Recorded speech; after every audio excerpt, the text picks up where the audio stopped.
घरोघरी मातीच्या चुली. प्रेक्षकांनो, मालिकेचा जबरदस्त ट्रॅक आता मालिकेमध्ये येताना आपल्याला दिसत आहे. आपण पाहिलंय की आता राहून मात्र आता इकडे वाटत आहे ते म्हणजे स्वतः आता इकडे आता शर्वरीला की काहीतरी जानकीकडे पुरावा आपल्या विरोधात आहे आणि आता त्याचमुळे ती इतकी ओव्हर कॉन्फिडन्स आहे की या सगळ्यामध्ये ती आता आपल्याला पुन्हा अडकवण्याच्या गोष्टी बोलत आहे. आणि त्याच वेळेला मात्र आता शर्वरीने आपण पाहिलंय की उलटा गेम करायचं ठरवलंय. ऐश्वर्याला पुन्हा एकदा जानकीच्या म्हणजे गोड गोड बोलायला सांगितलंय. पण जानकीला हा डाव समजलाय आणि तिने हा डाव उधळून लावलाय. आणि त्यामुळे ह्या दोघींनी म्हणजेच शर्वरीने एक वेगळाच प्लॅन केलाय. जानकीकडून ती आता वस्तू काढून घेण्यासाठी तिने आता वेगळाच प्लॅन केलाय आणि या सगळ्यामध्ये तिने आता बरोबर रीतीने अडकले. आणि जानकीकडे फक्त डायरी नाहीये, तर आता नानांचा मोबाईल सुद्धा आहे. आणि तो मोबाईल मात्र आता या सगळ्यामध्ये कशा पद्धतीने समोर आलाय किंवा या सगळ्यामध्ये जानकीने कसा सगळ्या घरच्यांच्या समोर मध्यरात्री मात्र शर्वरी आणि राहुल दोघांचा पर्दा फाश केलाय, सविस्तरपणे पाहूया छोटासा व्हिडिओ अजिबात चुकवून. इकडे आता ऐश्वर्या म्हणते, बघितलंस, मी आता या सगळ्यामध्ये जानकीशी गोड गोड बोलण्याचा माझ्या परीने 100% प्रयत्न केला होता.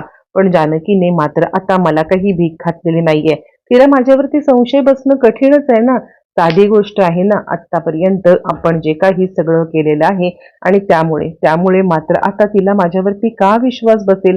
ती माझ्यावरती मात्र आता का विश्वास ठेवेल? आणि त्यावरती मात्र आता लगेचच इकडे सांगायला लागतो तो म्हणजे राहुल, मी तुला म्हटलं होतं ना, या ऐश्वर्याच्या हातून आता काही होणार नाहीये. ऐश्वर्या म्हणते, हे बघा, उगाचच माझ्यावरती नको ते आरोप करू नकोस. मी या सगळ्यामध्ये माझ्याकडून 100% प्रयत्न केले. आणि त्यावरती मात्र आता शर्वरी म्हणते, नाही, मी पाहिलंय, ऐश्वर्याने तिच्या परीने 100% प्रयत्न करण्याचा म्हणजे पूर्णपणे तिने प्रयत्न केलाय. पण जानकी काही आपल्याला वाटते तितकी साधी सोपी नाहीये. तिला या सगळ्यामध्ये मात्र आता डाऊट येणं हे साहजिकच आहे ना. म्हणजे ती कोणत्याही ह्याच्यामध्ये विश्वास ठेवणारच नाहीये. आता आपल्याला दुसरं हे करायला लागेल. आणि त्यावरती मात्र आता शर्वरी सांगायला लागते, हे बघ ऐश्वर्या, तिने तुझ्यावरती विश्वास ठेवलेला नाहीये ना, तर तिला तू आता विश्वास जाणवून दे. तू या सगळ्यामध्ये तिला आता माझ्याबद्दलची अशी काहीतरी गोष्ट आता जाऊन सांग की ज्याच्यानंतर तिचा तुझ्यावरती विश्वास बसेल आणि ती तुला सगळ्या गोष्टी सांगेल. यावरती राहुल म्हणाला, तू कसली गोष्ट सांगायची आहे? आणि त्यावरती मात्र आता इकडे लगेच शर्वरी तिला सांगायला लागते, तू आता सांग की आमच्या दोघांचं काय प्लॅनिंग आहे? आम्ही दोघं जण हे आता इंडिया सोडून चाललेलो आहोत कॅनडाला, असं सांग. असं म्हटल्यावरती ऐश्वर्या म्हणते, ठीक आहे, मी प्रयत्न करते, पण मला नाही वाटत की जानकी या सगळ्यामध्ये ते. आणि त्याच वेळेला मात्र आता ऐश्वर्या जानकीच्या इथे आली आणि जानकी, मला माहितीये की तू माझ्यावरती विश्वास आता ठेवण्यासारखं मी खरंच काही केलेलं नाहीये. पण तरी सुद्धा मात्र आता मी एक तुझ्याकडे चान्स मागते. मला एक गोष्ट मी तुला सांगण्यासाठी इथे आलेली आहे. अवंतिका म्हणते, वहिनी ऐका ना, तिला चान्स द्या. म्हणजे मला वाटतंय की ऐश्वर्या जे काही बोलते ते कदाचित आपल्या उपयोगाचं असू शकतं. ऐश्वर्या सांगते, हे बघा, मी आतापर्यंत तिची साथ देत होते कारण कारण या सगळ्यामध्ये मला आता माझं सुद्धा भवितव्य उज्ज्वल करायचं होतं.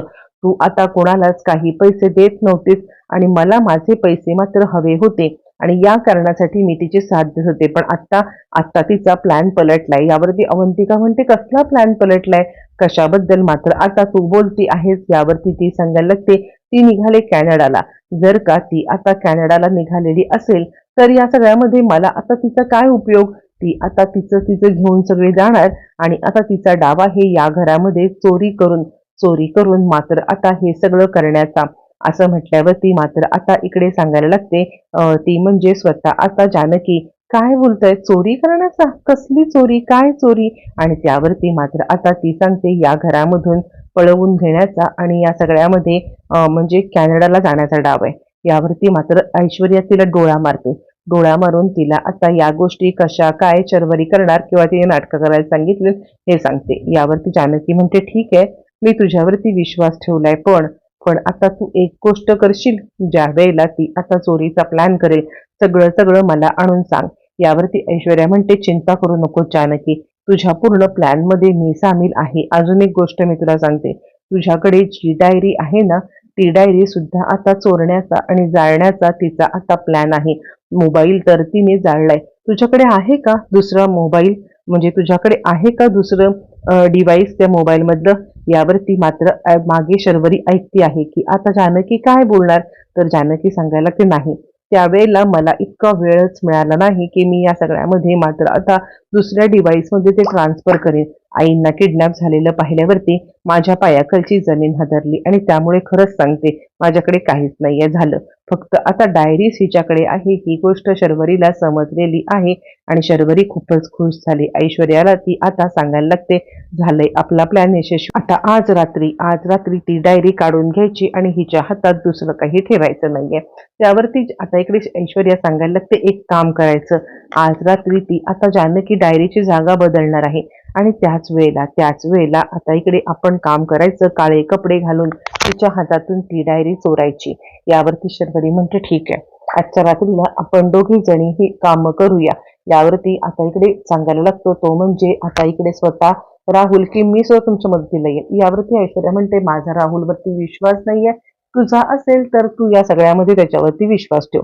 राहुल म्हणतो शर्वरी तुझा पण माझ्यावरती विश्वास नाहीये. यावरती शर्वरी म्हणते हे बघ माझा विश्वास आहे, पण तरी सुद्धा आजचं काम जे काही आहे ना ते फक्त आणि फक्त मी आणि ऐश्वर्याच करणार. मला आता ऐश्वर्यावरती पूर्णपणे विश्वास बसलेला आहे. ती ज्या प्रकारे गोष्टी आता करू शकते ना त्या प्रकारे कोणीच गोष्टी करू शकत नाहीये. झालं राहुल आता चांगलाच चिडलाय आणि त्याच रात्री मात्र आता ऐश्वर्याने शर्वरीला असा काही धोका दिलाय की त्यानंतर मात्र आता शर्वरी कधीच पुन्हा ऐश्वर्यावरती विश्वास ठेवू शकत नाही किंवा त्याची गरज पडणार नाहीये. मात्र आता जानकी सांगायला लागते आजची रात्र जगून घ्या, कारण काहीही झालं तरी सुद्धा उद्या उद्या या सगळ्यामध्ये तुमचा खेळ संपणार आहे. तुम्हाला या सगळ्यामध्ये मात्र आता म्हणजे स्वतः हाताला धरून आता आई आई या सगळ्यामध्ये मात्र आता हकलपट्टी करणार आहेत. कळतंय कळतंय का? आई आता हकलपट्टी करतील. यावरती ती म्हणते एवढं काय? आई हकलपट्टी करण्या इतपत आलेलं काय आहे? यावरती ती म्हणते कळेल तुम्हाला ज्या वेळेला आईंच्या हातामध्ये सगळे पुरावे येतील ना आणि त्याच वेळेला मात्र आता त्यांना सगळं सगळं समजणार आहे. कारण आता नानांनी जे काही लिहून ठेवलंय ना ते सगळं मात्र आता या सगळ्यामध्ये आईंच्या सोबत येणार आहे. असं म्हटल्यावरती ती आता विचार करते नाही, म्हणजे ऐश्वर्या म्हणते ते खरं आहे हिच्याकडे फक्त डायरी आहे. त्या रात्री प्लॅन झालाय आणि आता या प्लॅन मध्ये जानकी आणि ऐश्वर्या या दोघींनी तिचा उलटा गेम करायचं ठरवलेलं आहे. ऐश्वर्या आणि जानकी या दोघींनी मात्र आता म्हणजे ऐश्वर्याने जे कपडे घालायचे आहेत ते कपडे मात्र आता इकडे जानकीला देण्यात आलेले आहेत आणि त्याच रात्री मात्र मोठा डाव यशस्वी करण्यात आलेला आहे. लगेचच शर्वरी आता सांगायला ते बघ आज रात्री काळी हुडी घाल, जानकीच्या रूम मधून मात्र आता ते डायरी चोर आणि त्यानंतर ताबडतोब ती डायरी मला आणून दे. असं म्हटल्यावरती मात्र आता ती सांगायला लागते चिंता करू नकोस, आज काहीही झालं तरी तुला ती डायरी मी आणून देणार म्हणजे देणार. असं म्हटल्यावरती मात्र आता इकडे ह्या दोघींचं प्लॅनिंग ठरतं. दोघी जणी काळे कपडे घातला. लगेचच ऐश्वर्या कपडे न घालता ऐश्वर्याच्या ऐवजी जानकीने कपडे घातले आणि आता ताबडतोब शर्वरीने जानकीच्या रूम मधून डायरी चोरले आणि आता ऐश्वर्या समजून आणून दिलेली आहे ती म्हणजे स्वतः जानकीच्याच हातामध्ये. जानकीला ती आता सांगते ऐश्वर्या ही घे ती डायरी घे, ही डायरी घेऊन आता ताबडतोब जाळून टाक. असं म्हणत ती आता डायरी तिने ताबडतोब दिलेली आहे ती म्हणजे स्वतः जानकीकडे. इथे आता एक गोष्ट घडलेली आहे की तिला वाटते की ऐश्वर्याच्या ताब्यात डायरी दिले आणि डायरी जळून गेली. आता ती बिनधास्त आहे. दुसऱ्या दिवशी कुणीही कितीही काहीही करण्याचा प्रयत्न केला तरी माझ्या विरुद्ध थोडी ना काही पुरावे सापडणार आहेत म्हणून ती निश्चिंत आहे. पण हाच डाव दुसऱ्या दिवशी जानकीने सगळ्यांना समोर बोलवले आणि आता स्वतः काल रात्रीच्या वेशामध्ये ती आली आणि ती सांगायला लागते की हा सगळा शर्वरी बन्सलनी केलेला डाव आहे आणि याच्यामध्ये तिची मदत करणारी दुसरी तिसरी कोणी नाही तर ऐश्वर्या आहे. ऐश्वर्या बोल. आता मात्र ऐश्वर्या घाबरल्याचं नाटक करते आणि मग ऐश्वर्या सगळं खरं खरं सांगायला लागते. हो म्हणजे आता शर्वरी बन्सलनी असं असं केलं आणि मला हे करायला लावलं होतं. एका झटक्यात जानकी सांगते ऐश्वर्याने सगळं यांची साथ देऊन चूक केली, पण काल रात्री ऐश्वर्याला तिची चूक समजली आणि तिने मला सगळं सत्य सांगितले आणि तेव्हाच मी आता ही डायरी काढली. नानांच्या डायरीमध्ये असलेलं सगळं सत्य जानकीने सगळ्यांच्या समोर आणत एकच महाभयंकर सत्याचा महाभयंकर खुलासा केलेला आहे. एका झटक्यात मालिकेची सगळी समीकरणं बदलत मात्र आता जानकी या सगळ्यामध्ये इकडे आता शर्वरीची भांडेफोड करण्यामध्ये यशस्वी झालेली आहे. एका झटक्यात मालिका बदलली.